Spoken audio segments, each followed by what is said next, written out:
Hello and welcome back to the DPC coverage of the WePlay Kiev Major going on right now. Today was the very first day, first of 2 days, of the wildcard stage. Now looking more deeply into this wildcard stage, as per usual, I'm just going to be covering the Western European teams, which is Team Nigma and Team Secret, as they're the only two, and hopefully at least one of them moves on to the group stage, because as of right now, there's only Team Liquid in the group stage, representing Western Europe. So I'd like to at least have one other team to cover in the group stage, but we'll have to see. But anyways, jumping right into it, we have two very different sides of the spectrum here, but it's a lot less extreme than you might think. It was just a matter of games. So firsthand, we have Team Nigma. They played 3 of their 5 matches today, which was 6 individual games, and just like the rest of the division, they split all their games pretty much. They didn't split all their series like most teams are doing, but they split their total amount of games.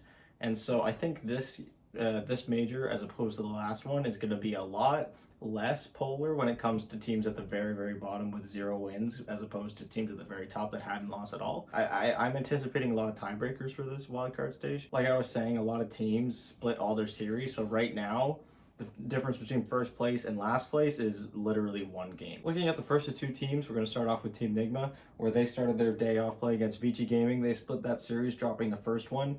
And I gotta say, right off the bat, Team Nigma looked really good. Even though they lost game 1, they were right out of the gate, just looking like the better team. They took a huge lead, and they eventually just, with the draft that they had a Lycan carry and a Morphling that wasn't really in the best Morphling game, so they just ended up losing the game when they weren't able to go high ground. But in the start of it, they looked really good. Like they did so often in the last season as well, they corrected their mistakes for game 2, and they actually take the second game in that series. Immediately following that, they played against AS Monaco Gambit, who, despite looking like probably the weakest team of the division, still nothing to blow off. They ended up taking a game off of probably the 2 teams that most people are expecting to get out of this wildcard stage, which is Team Secret and Execration. After that 2-0 win against AS Monaco Gambit, they had a little bit of a break before they played against Invictus Gaming, where, like I said, they did get 2-0'd. That first game against IG was really the first game where Nigma really just looked like they were just flat out getting destroyed in all lanes and couldn't recover. Whereas before, even if they came out of the lanes behind, they looked really strong in the mid game between the 8 to 20 minute mark.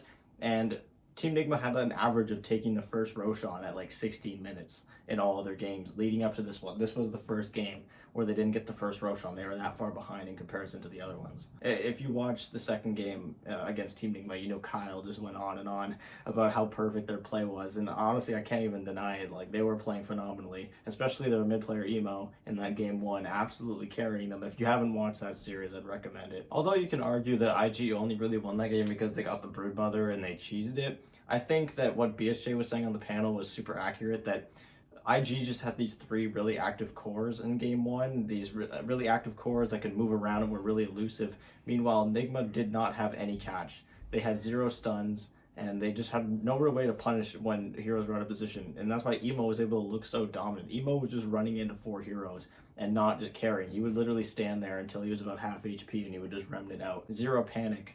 And then in game 2, I think it was just better execution on the part of IG. I don't think there was a clear draft advantage. I think maybe even Nigma won the draft.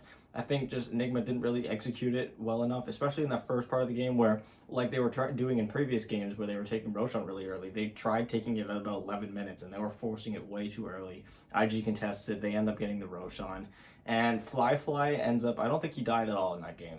So Fly for IG just absolutely carrying.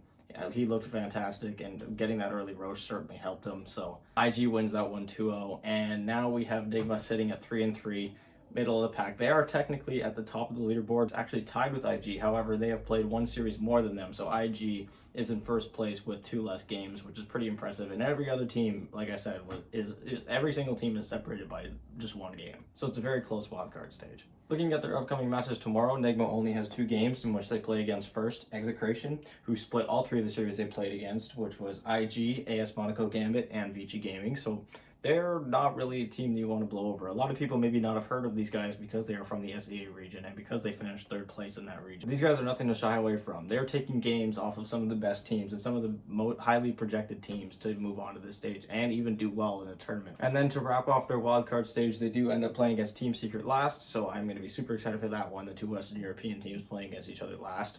And Team Secret, of course, splitting both their series against AS Monaco Gambit, which was a bit of a surprise, of course. Like I was saying earlier, AS Monaco Gambit having 2 stand-ins, and it's Team Secret. They also took a game off of Vici Gaming, so It's some more shakiness from Team Secret. Obviously, dropping one game to Vici Gaming is nothing to be afraid for, but dropping that game to AS Monaco Gambit, that's a little bit more concerning. But we'll get more into that. Looking at some of the heroes that they've played in the past 6 games, their most played was Ancient Apparition, which was played 3 times by Kuroki. It goes 2-1. The only game in which it lost was that last game against IG, as well as the Morphling. It was played 3 times by Miracle Mid. It won once and lost twice, including in that last game against IG. We have Mind Control's Darkseer, who goes 1-2 as well. So a lot of their most played heroes not having the best records, other than this Ancient Apparition, which I thought was kind of interesting. Wrapping it up, we had Mind Control's Mars going 2-0, and ILTW's Ursa going 1-1. That one loss being IG's last game. Now taking a look at the heroes that were most banned by Team Nigma. First off, we have Templar Assassin. They banned it 5 times. Not really a surprise. If you watched any of the casts at all, you know that everyone was really highly projecting this hero to be insane. A lot of pro players are hyping this hero up to be the new carry of the patch. Some people are even putting it in position 1. I think Execration did that in their game against Vici, in which they won. And of course, the one game where they didn't ban it was the game that they picked it against IG when they got brooded. Next up, they banned the Nyx Assassin 4 times, as well as the Mars, Doom, and Bat Rider 3 times. Notably, they did lose to a Doom Grim combo in their very first game of the day against Vici, and ever since then, they seem to be really prioritizing the Doom. It was pretty insane how farmed the Doom was getting, despite being behind. Vici was, like I said, Vici was losing that game pretty hard. But the Doom and mixed with his other cores were just farming so quickly because of the Devour Gold that they were able to stay in the game and actually be ahead in net worth despite losing most of their fights. Now looking at the most banned heroes against Team Nigma, I don't think it's any surprise when we see Io was banned all 6 games against them first phase.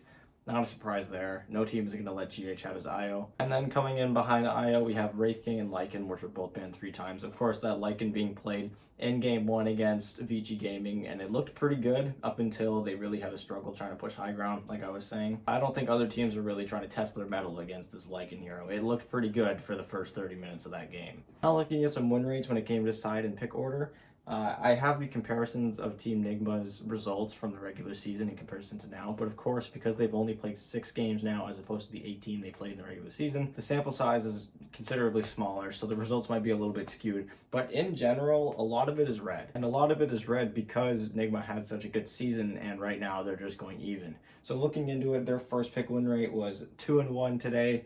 They would put up a 67% win rate there, which was better than in the regular season. And then their last pick was 1-2. So they had 3 games on first pick, 3 games on last pick. They won 2 of them on first pick and they lost 2 on last pick, which was a little surprising because they seem to prefer last pick during the regular season. They had a 71% win rate on last pick in the regular season, and yet this time they're only able to win 1 of 3 games, which again could be a little bit misleading. It's a small sample size. Looking at Radiant, they go 1-1 on Radiant and 2-2 on Dire, so it didn't seem like the side of the map really mattered all that much. Of course, going for those early Roshans, it doesn't really matter as much if you're on Radiant at that point because you're still in the laning stage and you're still just coming out of the laning stage. So the real formation of the map where Radiant's top and Dire's bottom hasn't really kicked in yet. So I don't think that really affects the Roshan strat. I think it actually helps them more when they're on Dire because they just get this Roshan and they don't have to worry about playing top anymore for the next 8 to 11 minutes. And from there, they're able to snowball map control and take over the game. Yeah, win rate combinations of the two. They did not play a game today where they were first pick and Radiant. They went 1-1 when they were last pick and Radiant, and they were 2-1 on first pick Dire and 0-1 on last pick Dire. And finally, they went 1-2 in their game 1s and 2-1 in their game 2s. Notably, in the entire regular season, they didn't lose a single game 2. That was like their thing. If they ever dropped game 1, they would make quick adjustments and they would kick ass in the second game. And it was going on here as well today until they lost that second game to IG. So Nigma, even though they did lose that last one, it seems like they do get better with time over series. That's just something that's going to happen when you have such a smart drafter in Kuro. He's just so good at just noticing what the problem was and getting rid of it in a draft or adjusting your own draft. So Team Nigma definitely still a team that's able to win game 2 pretty reliably. And yeah, so with that result, they are tied for first place technically in second to IG because IG has played 1 series less. But they can't really afford to lose anything more. Out of these 6 teams, 4 of them get knocked out. If you want to make it to the group stage, you got to win 2/3 of your games. And right now you've already lost 3. So if you lose 1 more, that could be it. Of course, this is a very close wildcard stage, so it might be a little bit more forgiving. I'd say that if Nigma lose another 2 games, they're not making it and that's my prediction now, unless it ends up being a crazy 4-way or 5-way tie. Moving on to the second representative of the Western European region in this wildcard stage, Team Secret, who you may see 5th place and think, oh my god, they did terrible, but no. They were one of the only 2 teams that only played 2 series today. Tomorrow they have a pretty busy day ahead of them, but for now, they finished pretty much the same as everyone else where they split their series. Looking at their first one, they played against AS Monaco Gambit. This was the real red flag.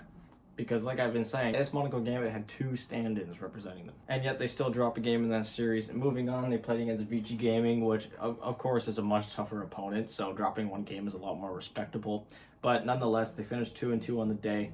And tomorrow they start their day playing against Execration, who, like I was saying, split 3 series against 3 very good teams, IG, AS Monaco Gambit, and Vici Gaming. Next up, they play against Team Nigma, who split all of their games, going 3-3 as well. And finally, they wrap up the day playing against probably the hottest looking team right now, IG. I think, to be honest, only one Western European team is coming out of this division, if that. I really think it's unlikely that both of them do.